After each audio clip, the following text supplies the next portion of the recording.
This is Optimal Living Daily Relationships, episode 62, Open Relationships and Friendship by Steve Pavlina of stevepavlina.com. And I'm Joss Marie, your host and personal narrator. Happy Tuesday, and thanks so much for joining me here on the Relationships edition of Optimal Living Daily. If you need dating advice, we've got it. If you're looking for parenting insight, we've got it. Just listen in every Monday through Friday, and you'll hear me narrating to you from a variety of the best relationship blogs in the world for free. Today, I have a post from Steve Pavlina of stevepavlina.com. We feature Steve pretty frequently here on Optimal Living Daily Relationships, but Justin Mullick also covers this author on Optimal Living Daily, which is another podcast in our network. So go ahead and check out that show too if you'd like to hear more from Steve Pavlina. All you have to do is search for Optimal Living Daily from wherever you're listening to this show, or come by oldpodcast.com/listen. And with that, let's get right down to it and start optimizing your life. Open Relationships and Friendship by Steve Pavlina of stevepavlina.com.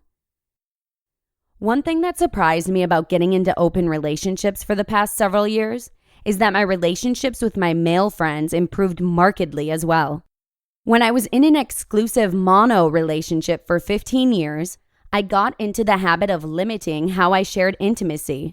Physical and emotional intimacy were restricted to my marriage, so everyone else was just a friend. Most of the time, I saw nothing wrong with this. It was just the way things were. Of course, I'd expect to be closest with my primary partner. It seemed unreasonable to share that level of closeness with anyone else. That's what made the primary relationship special. But when that relationship ended in 2009, and I decided to explore a more open and less constrained path in my relationship life, I had a chance to really delve into the gray area between friend and lover. Since I'm a straight guy, I only did this with women. This led to many beautiful experiences as I let go of past limitations and allowed myself to explore each new connection on its own merits. It felt tremendously freeing not to place predetermined limits on where a connection should go because of arbitrary social rules, and instead to allow each connection to flow and develop in ways that felt good to all involved. I got very good at being unattached to outcomes. An unexpected side effect of this expansion, openness, and flow in my connections with women was that the general attitude became infectious and spread to my relationships with my guy friends too. Those connections became generally stronger, more supportive, more heart-centered, more inviting, and a lot more fun. I attracted more male friends with whom I felt a stronger spiritual resonance as well. Guys I could relate to very easily and feel a real sense of kinship with. I'm not sure if English really has a good word to describe that kind of connection, but even if it's not well articulated, it's easy to perceive. I understand that for many people, open relationships may sound scary, threatening, immoral, contrary to one's beliefs, or nothing more than wantons with strangers.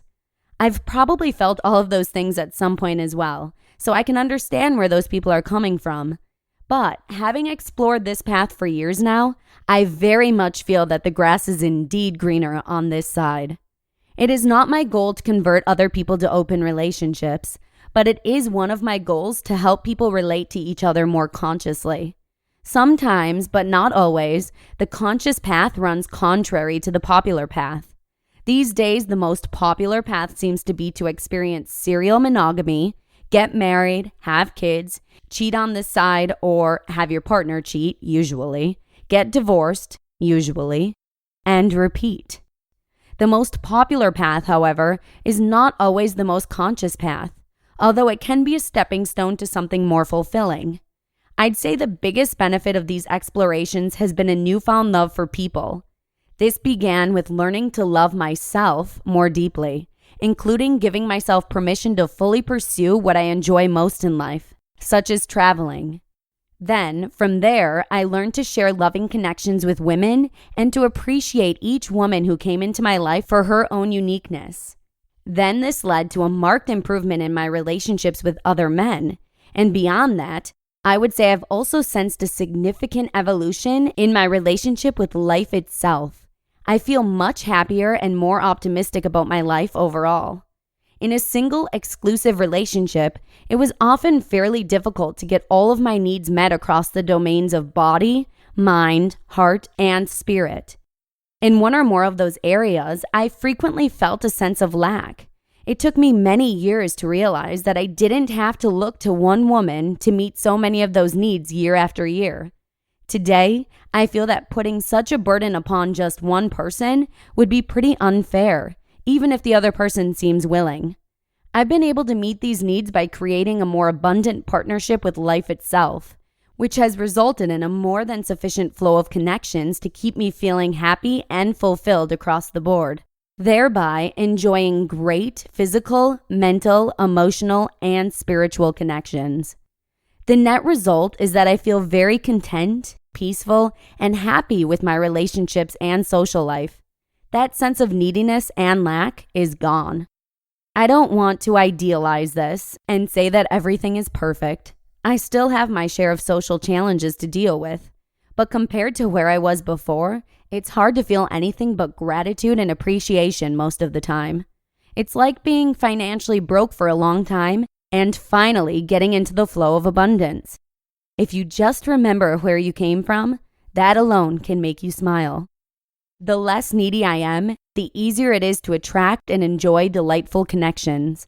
Men and women alike really seem to enjoy connecting with me these days, and I've been experiencing a wonderful flow of invitations.